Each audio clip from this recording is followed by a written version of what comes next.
Students, welcome you all in our periwinkle 555 YouTube channel. तो आज हम बात करने वाले हैं क्लास 10th के साइंस पेपर 2 के लेसन नंबर 10 के बारे में, दैट इज़ डिज़ास्टर मैनेजमेंट। तो इसकी पिछली वीडियो में हमने जाना डिज़ास्टर जो है वो किस तरह से होते हैं, डिज़ास्टर के ऑब्जेक्टिव्स जो है वो क्या है, उसके बारे में हमने डिटेल में जानकारी ली। डिज़ास्टर मैनेजमेंट किसे कहते हैं, डिज़ास्टर मैनेजमेंट क्यों ज़रूरी है, उसके बारे में हमने अपनी पिछली वीडियो में जानकारी ली। तो चलिए बढ़ते हैं अपने नेक्स्ट टॉपिक की ओर, दैट इज़ देखते हैं डिज़ास्टर मैनेजमेंट के जो टाइप है वो कौन से दो पार्ट है और वो किस तरह से इम्पॉर्टेंट है। चलिए text book page number 114 and our point is pre disaster management. अभी यहाँ पर दो जो पार्ट है डिज़ास्टर मैनेजमेंट के, दो पार्ट हैं, उन्होंने कहा है डिवाइड किया जा सकता है डिज़ास्टर मैनेजमेंट को। सो एक है प्री डिज़ास्टर मैनेजमेंट और दूसरा है पोस्ट डिज़ास्टर मैनेजमेंट। इसके ऊपर भी आपको एग्जाम में क्वेश्चन आ सकता है, राइट अ डिफरेंस बिटवीन के लिए क्वेश्चन आ सकता है, या फिर अगर वैसा क्वेश्चन नहीं आया तो आपको 2 मार्क के लिए आइदर आ सकता है प्री डिज़ास्टर मैनेजमेंट लिखिए या फिर 2 मार्क के लिए पोस्ट डिज़ास्टर मैनेजमेंट के बारे में लिखिए। तो इस तरह के क्वेश्चन आ सकते हैं। तो देखिए यहाँ पर प्री डिज़ास्टर में पहले देख लेते हैं कि क्या क्या होता है। This includes the complete preparations and the planning to face any type of disaster. क्योंकि यहाँ पर बताया गया है प्री यानी कि डिज़ास्टर आने की पहले की जो कंडीशन रहती है, मतलब डिज़ास्टर आया नहीं है अभी, पहले की जो सिचुएशन रहती है, डिज़ास्टर आने के पहले की जो फेज़ रहती है, तो उसमें आप क्या क्या कर सकते हैं, किस तरह से प्रिपेयर हो सकते हैं, प्लानिंग कर सकते हैं, तो ये हमें बताना है। Planning to face any type of disaster for that purpose. तो फर्स्ट आप क्या करेंगे, identifying the pro disaster area. जिन एरियाज़ में डिज़ास्टर आ सकता है तो उसको आइडेंटिफाई कर सकते हैं हम। जैसे आपको पता है हेवी रेन के मौसम में या फिर हेवी रेन के सीज़न में गवर्नमेंट क्या करती है, जितने भी एरियाज़ हैं, मतलब विलेजेस है वगैरह, उनकी लिस्ट निकालती है जो वहाँ पर फ्लड सिचुएशन आ सकती है, ऐसे एरियाज़, या फिर लैंडस्लाइड हो सकता है ऐसे एरियाज़। सो वो हमें आइडेंटिफाई करना है पहले ही। सेकेंड जो है collecting the information about the intensity of the disaster. Disaster की इंटेंसिटी कितनी हो सकती है वहाँ पर, उसकी इंफॉर्मेशन कलेक्ट करनी है। And probable sites of the disaster through the predictive intensity map. उसकी इंटेंसिटी प्रेडिक्ट करने वाले जो मैप रहते हैं उससे हमें जानकारी वो मिल जाती है कि किस तरह से कितना सीवियर डिज़ास्टर यहाँ पर हो सकता है। एंड हज़ार्ड मैप, उसको हज़ार्ड मैप्स भी रहते हैं रिस्पेक्टिवली, तो उनकी हेल्प से, इंटेंसिटी मैप से या फिर हज़ार्ड मैप से हमें पता चल सकता है कि कितना नुकसान यहाँ पर हो सकता है, किस तरह की इंटेंसिटी से यहाँ पर कोई डिज़ास्टर आ सकता है। नेक्स्ट यहाँ पर बताया है getting special training for the disaster management. Training देना चाहिए लोगों को, स्पेशल ट्रेनिंग डिज़ास्टर मैनेजमेंट के लिए। तो ये सारी चीज़ें प्री डिज़ास्टर में ही आती है। नेक्स्ट है increasing awareness about the disaster management among the general public through the training program. Training program की हेल्प से लोगों को भी डिज़ास्टर मैनेजमेंट का ट्रेनिंग देना चाहिए, पब्लिक को भी, नॉर्मल सिटीजन्स को भी, क्योंकि सबसे पहले तो वो सफ़र हो जाते हैं। कोई भी डिज़ास्टर आए, फ्लड आए, अर्थक्वेक आए, सबसे पहले इम्पैक्ट किस पर होता है, तो सिटीजन्स पर होता है वहाँ के, तो उनको वो ट्रेनिंग चाहिए। एंड मास मीडिया, उनको भी ट्रेनिंग देना चाहिए, एक्सेट्रा। पोस्ट डिज़ास्टर मैनेजमेंट, अभी पोस्ट डिज़ास्टर मैनेजमेंट में यहाँ पर उन्होंने बताया है कि पोस्ट डिज़ास्टर मैनेजमेंट में क्या क्या कर सकते हैं हम। तो चलिए देखते हैं। First, providing all types of necessary help to the victims of the disaster. अभी डिज़ास्टर आ गया है, डिज़ास्टर आने की बाद की सिचुएशन, मतलब डिज़ास्टर आके गया है अभी, सो उस फेज़ में आप क्या करेंगे, नुकसान तो हो चुका है सारा, सो इस वजह से उसको पोस्ट डिज़ास्टर मैनेजमेंट कहा है। सो प्रोवाइडिंग उसके उस फेज़ में हम क्या कर सकते हैं, सभी टाइप की हेल्प जो है वो प्रोवाइड कर सकते हैं, necessary help to the victims of the disaster. Second क्या कर सकते हैं, participation of the preferably local people save from the disaster in the arranging the help to the victim. Local people जो है वहाँ के एरिया के, तो उनको ही हम उनका पार्टिसिपेशन, उनकी हेल्प ले सकते हैं, क्योंकि उनको वहाँ का एरिया अच्छी तरह से पता रहता है, अच्छी तरह से वो बता सकते हैं कौन कहाँ पे रहता है, कितने लोग रहते हैं इस घर में, पर्टिकुलर घर में। तो ये जो है उनकी हेल्प से, इस वजह से लोकल लोगों की हेल्प से हम क्या कर सकते हैं, जितने भी विक्टिम्स है वहाँ पर उनको हेल्प जो है वो अरेंज कर सकते हैं उनके लिए। नेक्स्ट जो है quick establishment of the help centre, वहाँ पर हेल्प सेंटर का क्विक एस्टैब्लिशमेंट कर सकते हैं।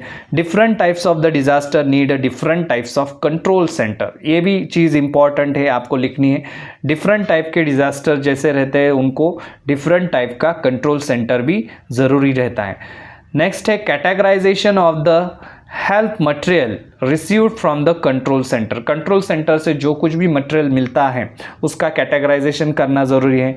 Delivering the material to the victims and continuous review of the help, वो जो मटेरियल है, जो कुछ भी हेल्प मिली है लोगों को, तो वो पहले सबसे पहले कहा जाता है, तो वो मटेरियल जाता है कंट्रोल सेंटर में, तो वो कंट्रोल सेंटर से ठीक तरह से डिलीवर्ड हो रहा है कि नहीं, वहाँ पर लोगों को मिल रहा है कि नहीं, उसका रिव्यू भी लेना ज़रूरी है। नेक्स्ट है being always prepared for the disaster rescue, और डिज़ास्टर रेस्क्यू के लिए हमेशा प्रिपेयर्ड रहना चाहिए। तो इस तरह से यहाँ पर pre disaster management and post disaster management के बारे में बताया है। इसके ऊपर आपको जैसे मैंने बताया राइट अ डिफरेंस के लिए क्वेश्चन आ सकता है, या फिर आपको pre disaster management right a note on, या फिर post disaster management right a note on के लिए क्वेश्चन आ सकता है। चलिए देखते हैं नेक्स्ट पॉइंट। नेक्स्ट यहाँ पर आपको एक फ्लो चार्ट अगेन दिया है। Observe the disaster style given below and explain each aspects of the disaster of earthquake. So उन्होंने क्या कहा है, डिज़ास्टर साइकिल जो है ऐसे ये ऑब्जर्व करो, और वैसे ही डिज़ास्टर साइकिल जो है आपको अर्थक्वेक के लिए भी लिखना है, अर्थक्वेक के बारे में भी लिखना है। तो चलिए यहाँ पर देखते हैं पहले ये जो है डिज़ास्टर साइकिल जो है, मैनेजमेंट साइकिल, वो किस तरह से है। So main aspects of the disaster management cycle, तो एग्ज़ाम में इसके ऊपर भी आपको क्वेश्चन आता है 3 मार्क के लिए, क्योंकि यहाँ पर कुछ 2-3 बॉक्सेस तो एम्प्टी दिए होंगे, आपको फिल करने रहेंगे। 3 मार्क के लिए क्वेश्चन आता है एग्जाम में। सो देखिए कौन कौन से मेन एस्पेक्ट्स है डिज़ास्टर मैनेजमेंट साइकिल के। सो पहला है यहाँ पर प्रिपरेशन।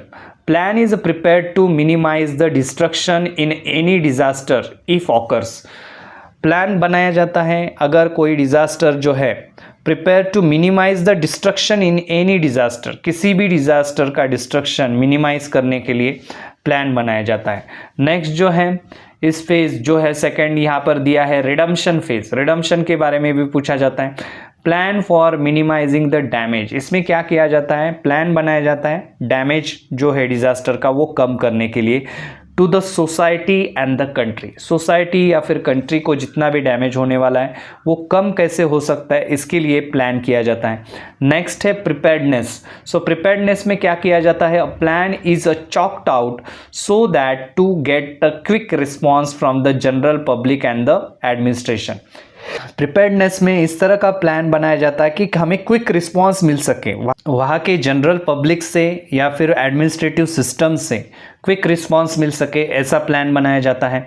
नेक्स्ट यहाँ पर बताया है इम्पैक्ट ऑफ डिज़ास्टर, डिज़ास्टर का इम्पैक्ट जो है। So intensity of the various aspects of the disaster and the disaster management are reviewed.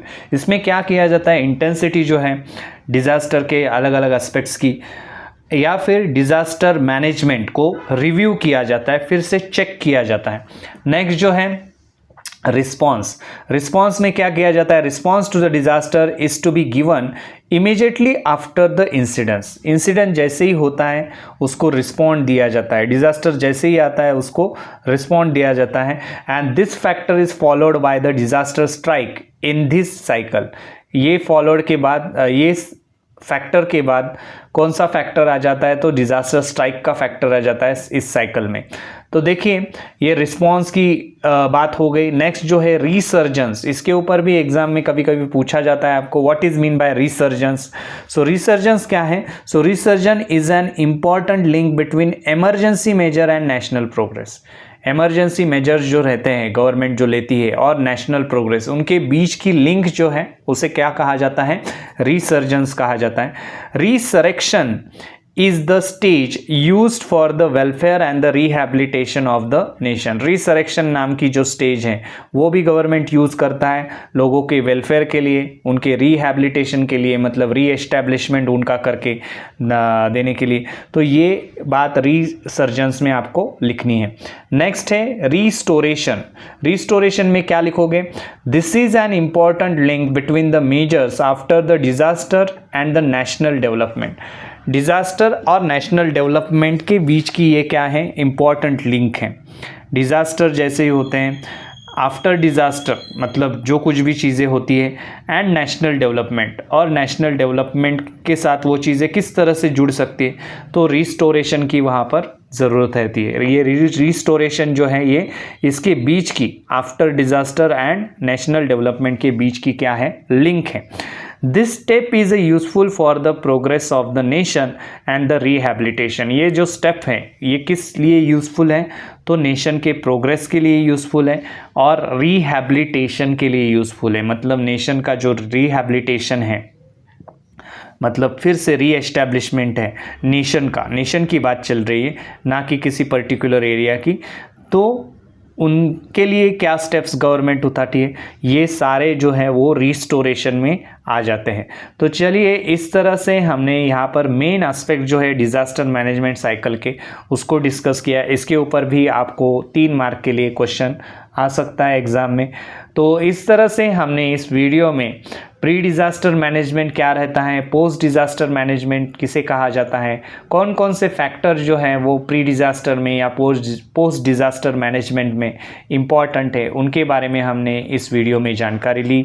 वैसे ही हमने जो फैक्टर हैं डिज़ास्टर मैनेजमेंट के, कौन कौन से मेन एस्पेक्ट है डिज़ास्टर मैनेजमेंट के, तो उसके बारे में भी इस लेसन में जानकारी दी।